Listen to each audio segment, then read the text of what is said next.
Hello students. Today we are going to see our third session of science. We are seeing our first chapter, the living world. Adaptation in plants we have seen in last two videos. In today's video, we are going to see adaptation in animals. Like plants, we have a variety of animals around us. Recall all the animals which you see around us.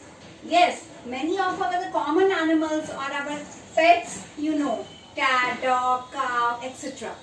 But we see animals in water, on high mountains, in desert regions, and in grasslands, in forest. So, how do they adjust themselves to this different surroundings? Or what changes have occurred in their body over the years to adjust themselves to live where they are living? We will see now, first part of this, we will see adaptation in aquatic animals. Aquatic animals, the word aquatic, the first animal which comes in front of our eyes is a fish. And we will see what changes you can see in the body of a fish so that it can live in water. The most important change in the body of a fish is the shape of the fish. The shape of the fish is the shape of a spindle. That is, it is tapering towards both ends. This shape helps the fish to swim easily in water because it is tapering towards both ends. The next change which you can see is that the body of fish is covered with scales. Last time in case of plants I had told you all that the plant body is covered with wax so that it is like a raincoat. The same way the scales act like a raincoat for the fish. It has to live whole day in the water. If we put our hands for some time in water, our hands get wrinkled. So this it has to live lifelong in water.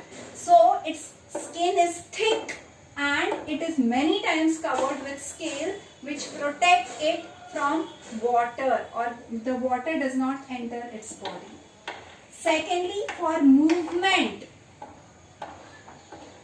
as other animals have legs, fishes have fins which help them to swim in water. Thirdly, their eye is covered with transparent eyelids. Then they have, as we respire, living things, the main characteristic of living things is respiration. As living things respire, or terrestrial animals respire with the help of lungs, fishes respire with the help of gills. They have gills which help them to respire. So, you all are getting many things about how fishes can live in water. The first important thing I told you, the shape of the body.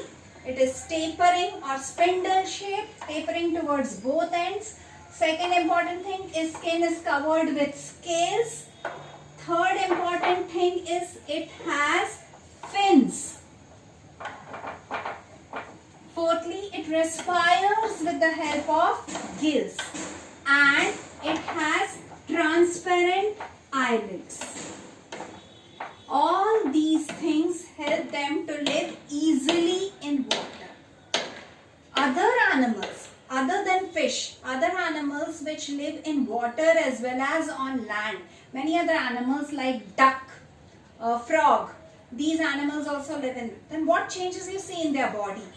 Have you all seen the body of a duck or a frog? Have you all seen its toes?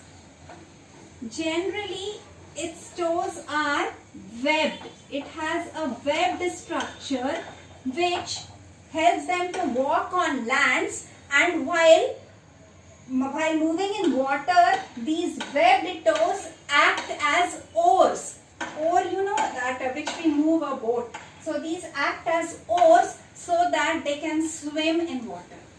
Other thing which this duck has, its body is again covered with a waxy layer which does not allow the water to settle on its body. Its feathers are smooth and covered with wax. Frog also has a smooth body which oily, smooth, waxy skin which does not allow water to enter their body. The head of the frog is triangular, which again helps to swim. The frog respires with the help of gills when in water, and when on land, it is an amphibious animal. So when on land, it respires with the help of lungs. In this way, aquatic animals have many changes in their body parts to adjust themselves to live in water. We have seen fishes, we saw ducks, we saw frogs. In this way, they adjust themselves to live in water. As we have seen aquatic animals, now we will see adaptation in animals in forest and grassland region. Forest. As we talk about forest, the first animal which comes in front of our eyes is our national animal, the tiger, or the lion, and many like foxes, wolves, etc. All these are carnivorous animals. The carnivorous animals have very strong legs so that they can run fast behind their prey. They have to catch their prey. Along with that, they have claws on their legs, which help them to pounce and catch the prey once again. Then their teeth are strong. Tigers have padded feet, which many times we say in Marathi that manjricha paulanni आली. This is because the cat is also belongs to the family of a tiger, and the padded feet do not make noise. So the prey does not understand that its predator is coming. In this way, carnivorous animals have these type of adjustments so that they can easily catch their prey. They have strong feet, they have claws, they have canine teeth, and many of them have padded feet. And the same thing which we see in herbivorous animals is that many herbivorous animals also live in forest. Deer, wild bison, buffaloes, cow, etc.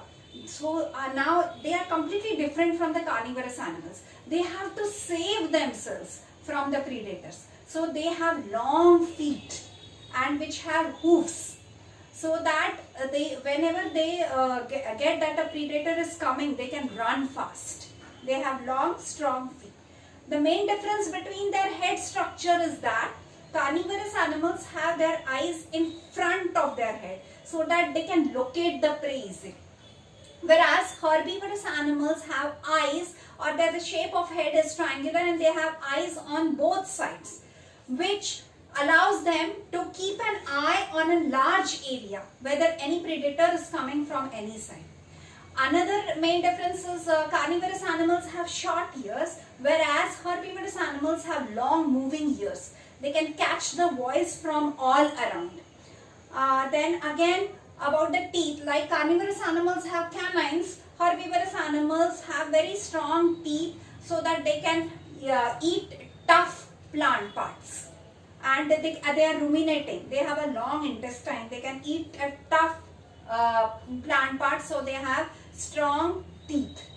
Again, they have hoofs which help them to run fast when any predator is coming. In this way, animals living in forest and grasslands. Grasslands, we have many animals like deers, rabbits, rats, etc., which live in grasslands and which can easily. And another important thing both of these animals have, that they can camouflage themselves easily. What is camouflaging? Camouflage म्हणजे ते स्वतःला त्या colour मध्ये लपून घेतात, म्हणजे एकमेकांना त्यांचं माहिती पडणार नाही. एकमेकांना म्हणजे the predator will also not know that the prey is hiding, and the prey also does not know that a predator is coming. So they camouflage themselves with the surroundings. In this way, they adapt themselves to live in forest or according to the area in which they are living. So, got it? How adaptation in animals takes place who live in forest and grasslands? The next animals which we'll see are animals in desert region. Students, have you all seen, or you all have heard about the desert region, and the first animal which comes in front of our eyes when we think about desert region is the camel. It is called the ship of the desert. How it adjusts itself to live in the desert. Desert म्हटल्यानंतर वाळवंटी प्रदेश म्हटल्यानंतर आपल्या डोळ्यासमोर पहिल्यांदा येतं ते पाण्याची कमतरता.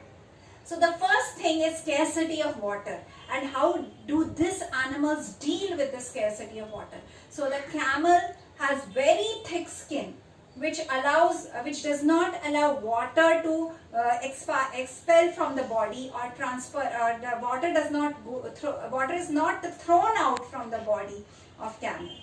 Secondly, it has a hump on its back, which stores food, so that it can live for many days without food and water. Thirdly, it has very long feet.